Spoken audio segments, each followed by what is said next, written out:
Welcome back. We're making jam today. Um, as you can see, I am at the stove. So I'll just get up here. And we just need a nice big saucepan, medium saucepan, and we're going to use a masher today.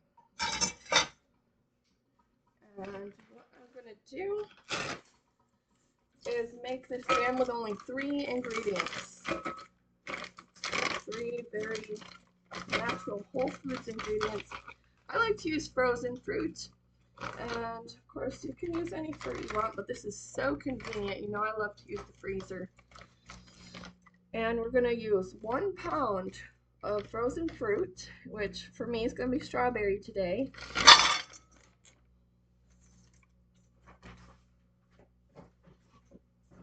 And we're going to take 1 lemon packet out of the freezer. That if you didn't watch the lemon zest video, you can feel free to go do that now. So in my freezer, I just keep individual packets of lemon zest and juice. So in each packet, there's the zest and the juice of 1 lemon. And because I have such a busy life, utilizing the freezer is just very convenient for me.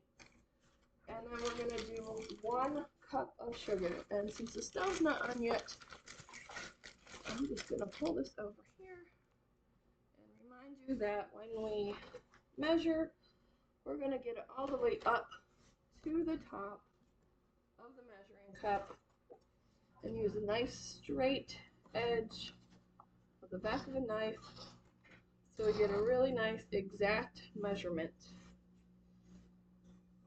So that was 1 cup of sugar, 1 pound of frozen fruit, and 1 lemon.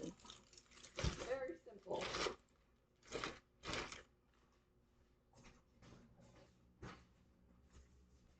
Okay. Once you've got that going, all 3 ingredients in the pot, I'm going to turn it on.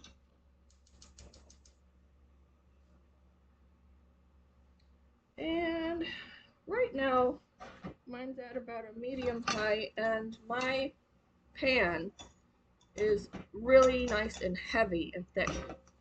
So it can withstand heavier heat without scorching the bottom, but you don't want to just let it sit there, or anything will scorch in any pan. But I really like these pans. They've lasted me, I think I bought them maybe 15 years ago or more, probably more than 15 years ago, and they still look pretty new.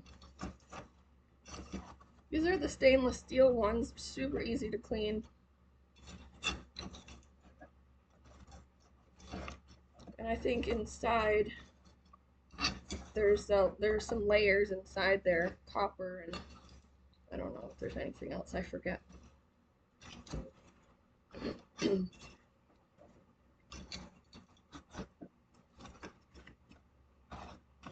I remember, sometimes I like to make sure the lemon goes on the bottom because that's like the most liquidy thing, but I forgot, so whatever. Just gonna try and make sure I keep these moving, keep everything moving around the pan, especially right now. Get that lemon to the bottom. Okay, so this process right here, everything's just gonna thaw out and start softening up. As it softens, we're gonna mash and we're gonna stir.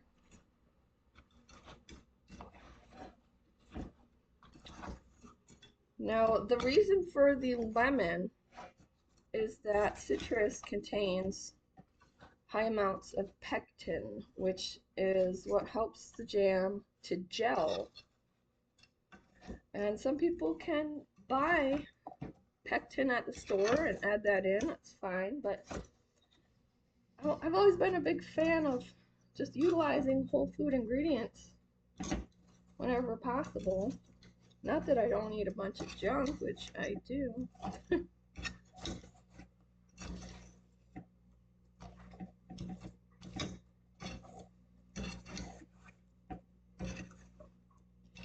So you can kind of change it up any way you want. Use any type of fruit and then any type of citrus that appeals to you. I almost always use a lemon, but there have been times I tried strawberry jam with a lime, and that was really good. And it's not like it lends too much noticeable flavor. It just, you know, the jam's really delicious and bright in flavor. Okay, so you can probably see my lemon juice and sugar is already nice and liquefied, so I don't need to worry too much about scorching anything.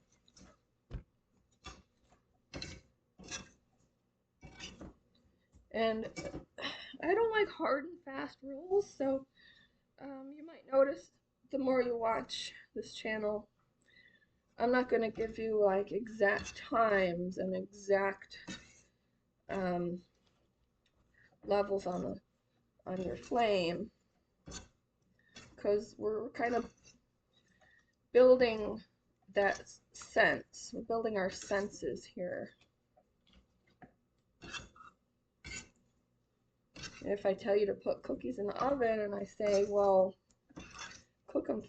bake them for exactly 5 minutes and take them out, I mean, some people's ovens, they're gonna, you know, the cookies aren't gonna be done, and others, they're gonna be overdone and burnt on the bottom. So I prefer for everyone to kind of learn to use their senses more than watching a clock or a thermometer, unless obviously you're making something like candy, which is really hard for me because it has to go exact.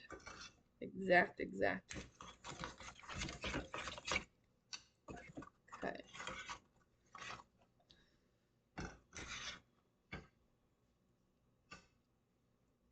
I'm gonna let that keep going until it looks like it's bubbling away a little bit. And I'll get a little more aggressive with it, making sure it doesn't scorch. And what we're gonna do, again, we're gonna stir it while we mash it and keep it from scorching, because when you move it around the pan, the more you move it around the pan, the less it's gonna scorch. And of course, keep an eye on the temperature. So if it gets too bubbly, you'll see I'll turn it down a little. And it's going to be a combination of things that's going to help it thicken up. So the pectin from the citrus fruit, from the lemon in this case, is going to help with that gel. You're also going to notice that the more we cook it down, the more liquid evaporates, which is called reducing. This jam is going to reduce down, so more water evaporates. So you've got a thicker consistency of the jam. I do go by sight at this point to see whether my jam is done. You can tell a difference in what it looks like the more you make this. Right now, when it starts to kind of bubble away, it's going to be very liquidy. You'll notice the consistency is rather thin, watery. Going to be larger bubbles on the boil. There's going to be more foam from all that extra water trying to evaporate away. And then the thicker it gets, you're going to see the bubbles get smaller and smaller, and it's going to have less and less foam on top. So it'll just look kind of like that cartoony gloppy, you know, bubbling, boiling. But there's another way. Some people use the freezer method. So you put a plate in the freezer. Get it super cold. The point of this is you're gonna put a little drop of jam on the plate, and it's gonna cool it off so fast because you really can't tell for sure how thick it's going to be until it cools off. And you can't really cool off the whole pot all at once. Check and see if it's thick enough, and then if it's not, put the whole pot back on the stove. You know, so you're just testing a little drop at a time, and that's a nice quick way to tell. So you put a drop of your hot jam straight onto that icy cold plate. Watch it thicken up a little and determine whether it's thick enough for you.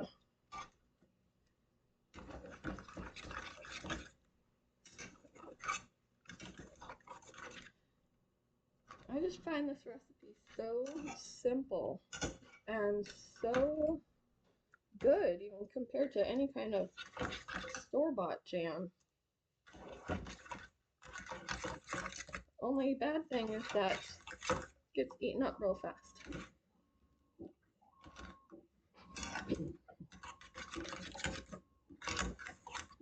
So I was thinking, yeah, other kinds of jam I've done.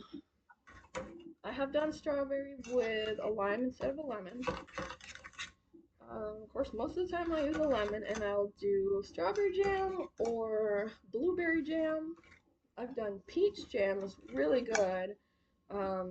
Sometimes I use that for the special cookies that I make for the Jewish holiday of Purim. They're jam-filled cookies, and I love to make that with peach jam. And then there's some Christmas cookies, Linzer cookies, the kind that it's kind of a sandy texture because it has almond flour in it, and it's 2 layers. The top layer has a cutout, so like a window, and you put the jam on the first cookie and then sandwich that top cookie on top of the window, and that goes really well with the strawberry jam. I also use this jam to fill donuts. Homemade donuts are so good. There's just so much you can make at home, a lot simpler than you would think. Or just have this on homemade bread. I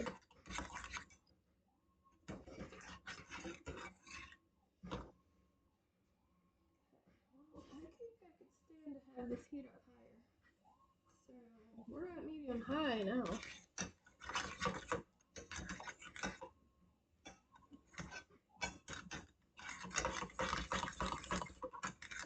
Now, I have used thinner pans before for all my cooking, and they're really lightweight, thin. Even though they're still stainless steel like this, I have not had as good luck with those. The handles get so hot, and the bottom of the pan gets so hot and scorches, burns the food. These ones I can hold the handle. So just be careful if your handle is the kind that'll get too hot, that you get a pot holder. And I guess this is a good time to remind everybody that I like to make sure I don't have loose clothing or loose hair or anything like that around the stove. Got my hair pulled back. I have short sleeves, but if I had long sleeves, I'd push them up. I don't want any accidents.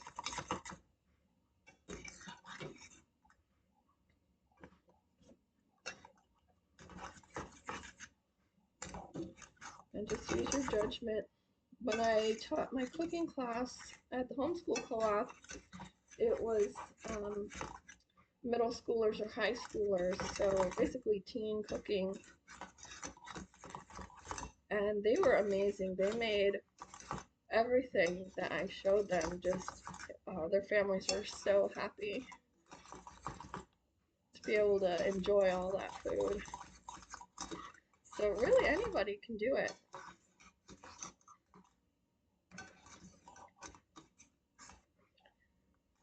I loved it so much. Then I opened a bakery cafe here in town with a small business grant that, you know, unfortunately the town itself is just really small. Really, really small. So maybe, you know, if I open it in a bigger city someday, that would be fun. I really did love it, and the customers were so great. I got to actually meet people that lived in my town that I lived in for many years. And I'm more of a homebody, so it was all new to me. Okay, now as I look at the pot, and you might be able to see, I hope you can see, the foam, the little foam bubbles that are starting to form. Getting a little bubbly around the edges. That's always where it gets hotter first for some reason. All that bubbles, all those bubbles are creating that foam. And this is where you're gonna start to see more and more steam. The water evaporates, and don't forget your middle school, high school science. Steam, of course, is even hotter than boiling water. Hotter than hot water. So don't stick your face or hands in that steam. Sometimes, depending on my setup, I will want an oven mitt on my hand while I stir to protect it from that steam.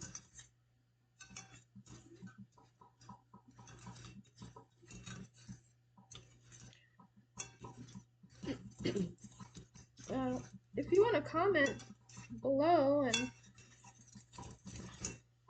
let us know what kinds of fruit jams you might want to try or you've tried before, what kind of combinations of fruit and what kind of citrus. We can share ideas.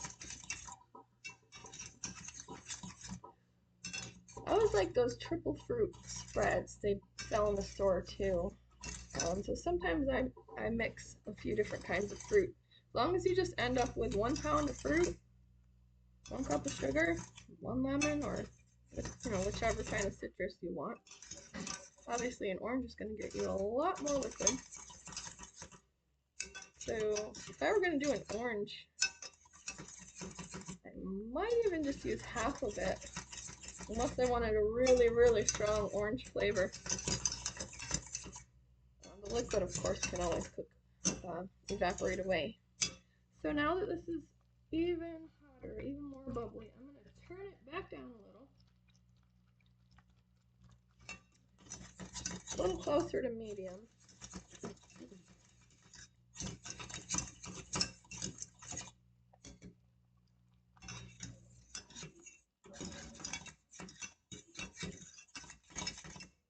It's always kind of a fine line, kind of a game, like if you turn it up higher, is it going to be done faster? But, you know, you don't want to burn it. So I've known people who just jack the heat all the way up because they want it to be done faster, but, you know, patience can sometimes be a little less risky for you.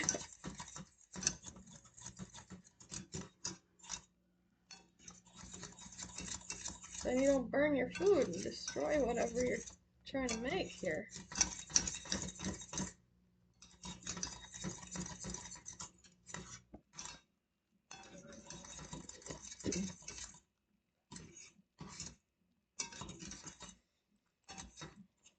Oh, some other ideas that I've done with jam is, so I have a coffee cake recipe, and if you make the batter for the coffee cake and then put it in the pan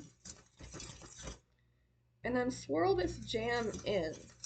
You've got a really delicious fruit swirl coffee cake. So I've done that with blueberry jam, and then I've done it with muffins. So I use my coffee cake recipe. I swirl the strawberry jam into it. Just kind of, I add it to the bowl after the batter's done.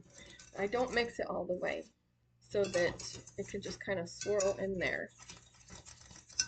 And then I'll scoop out the batter into muffin tins and then put the streusel on top, just like you would for any coffee cake.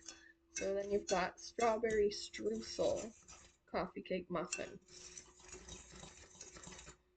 You can also use this jam in a cake batter and then just mix it all the way.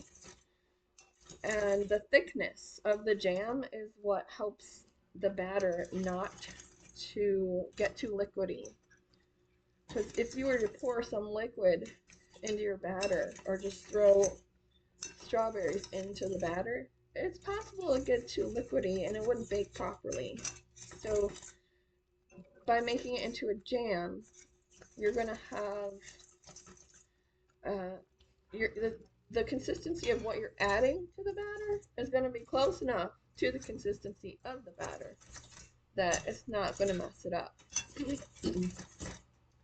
From my experience anyway.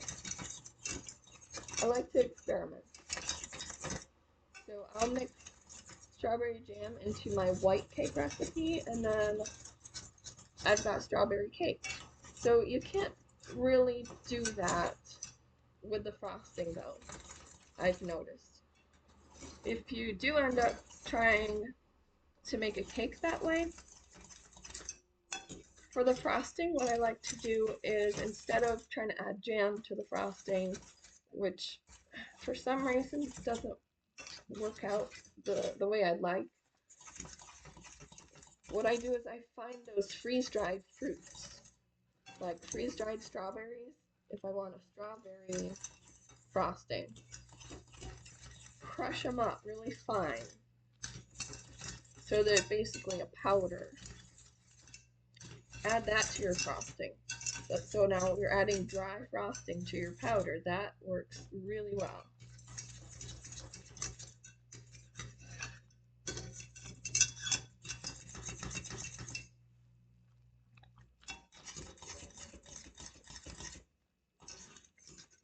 I haven't tried any other kinds, I don't think, with the cake. I think it's just the strawberry cake. But I've experimented with other ways and other cake recipes.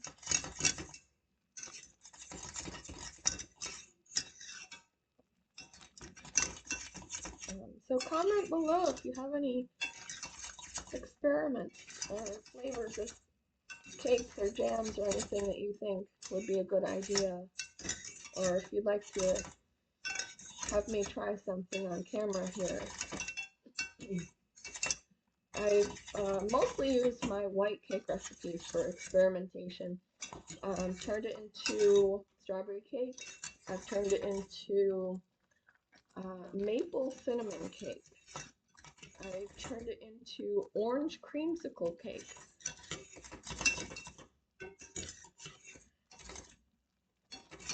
Then I have a different cake recipe. It's actually gluten-free recipe. It's, that wasn't the point of the recipe, but it just happens to be gluten-free. And it was a really fudgy layer cake. But I found that to be so expensive because of all the baker's chocolate required to make it. I thought, how can I turn this into something a little different that I can sell at my bakery that'll be a little more accessible. I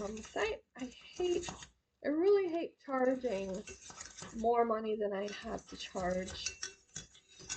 I mean, you gotta make a living and it's a fine line. And you know what? Maybe that's one of the reasons why I didn't last, besides not having just enough people in the town to sustain a bakery. Because other bakeries have come and gone in this town as well.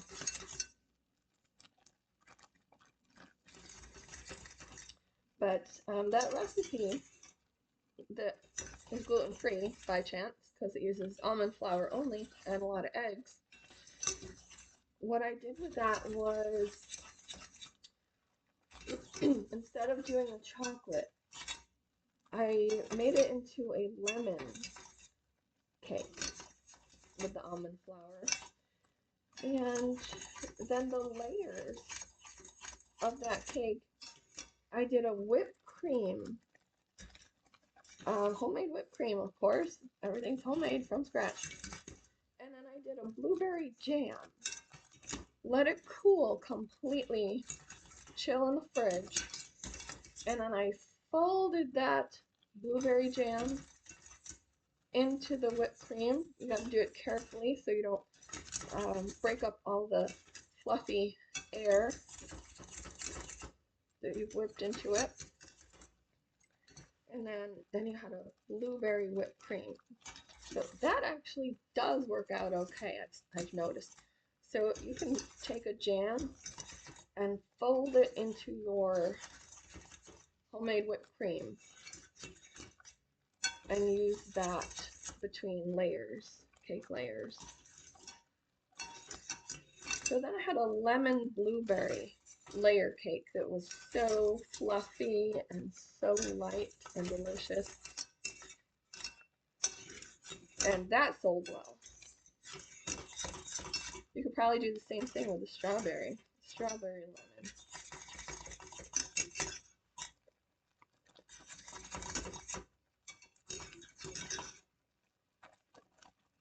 Okay, so because my heat is up a little higher than I originally considered using, you can see there's a lot of the water that's already evaporated. I'm not seeing foam. I'm seeing a lot of small bubbles around the edges. It's getting nice and thick.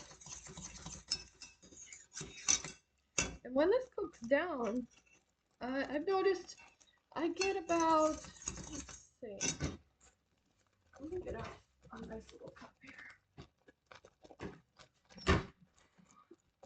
I would get a decent amount, I would say, to fill up this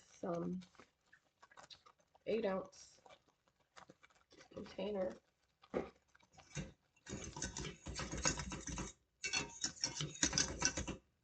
If you do use this in a cake recipe, I tend to just use this entire batch. That seems to work out well. One batch of jam to one batch of cake batter or coffee cake batter. And if you're just starting out and you aren't that proficient yet at making cakes, and you do have a cake that you like that's from a box, I mean, you do whatever you're comfortable with and whatever you like, because we're experimenting here and we're just doing what we want.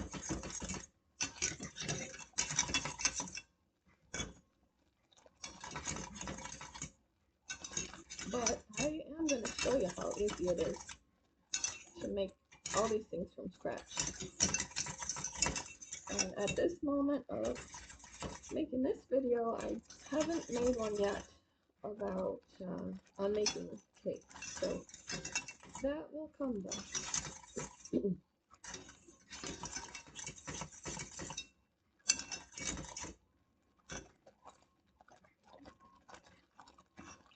As soon as I think this is going to be thick enough, I'm just going to slide it off the heat, turn my flame off, and let it kind of sit and cool a little bit.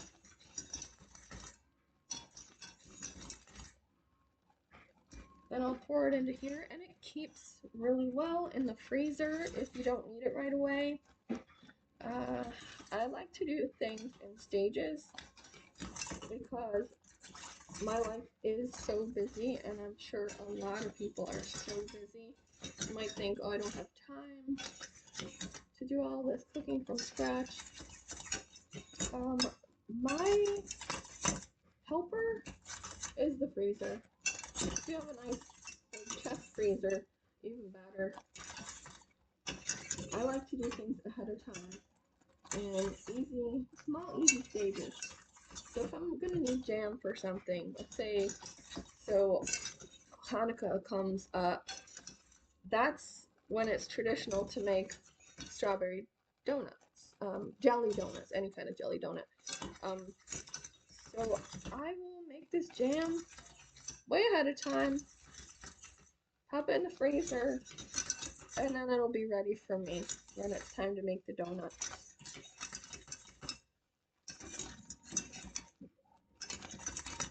The donuts can, has different stages for that too. Like something to do the day ahead, and then put it in the fridge, let it chill, which that's nice and convenient, built into the recipe. Although sometimes I forget, and then I'm trying to wing it and hope it still turns out, even though it didn't get that chill step overnight.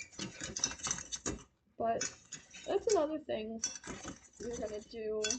The more you cook, you're gonna notice everybody makes these mistakes. You call them mistakes. You know, Bob Ross, when he paints, he calls it happy accidents. So when you're watching cooking shows, you usually hear them say, you gotta think like a chef. So you're just thinking on your feet. You're making mistakes and you're just going with it. You're thinking, well, how can I turn this into something good? Whether it's the same thing I intended to make or, it's a little different. Gotta go with it. Get creative. Find creative solutions.